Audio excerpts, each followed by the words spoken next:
Katanggap ako ng report na bakit daw hindi ako sumunod sa protocol. O di kaya bakit daw hindi ko pinadaan dito sa opisina na to yung aking request. Ito ang pangkaraniwan na problema sa mga opisina ng paaralan, lalo na kapag hindi malinaw yung mga protocols ng bawat department. Karugtong ito ng duty ng isang office director, policy making.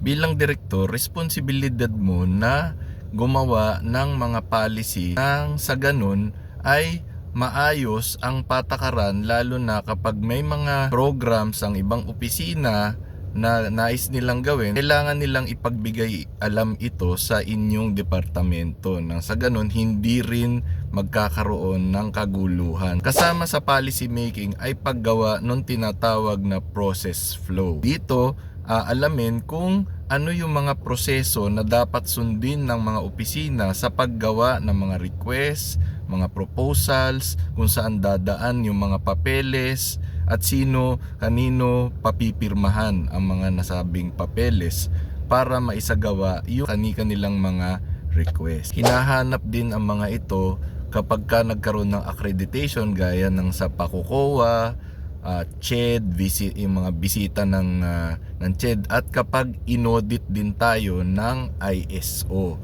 Mahalaga na lahat ng proseso ay malinaw para nang sa ganun ay hindi nagkakaroon ng problema o misunderstanding sa iba't ibang departamento. Kaya malaking bagay na may sapat na kasanayan ang uupong direktor sa isang departamento, kasi ito yung pinakamalaking responsibilidad na gagawin niya bukod sa maayos na decision making ay policy making. Kasi hindi naman pwede na lahat ng bagay ay iaasa niya sa kanyang mga subordinates or iuutos niya sa mga ito.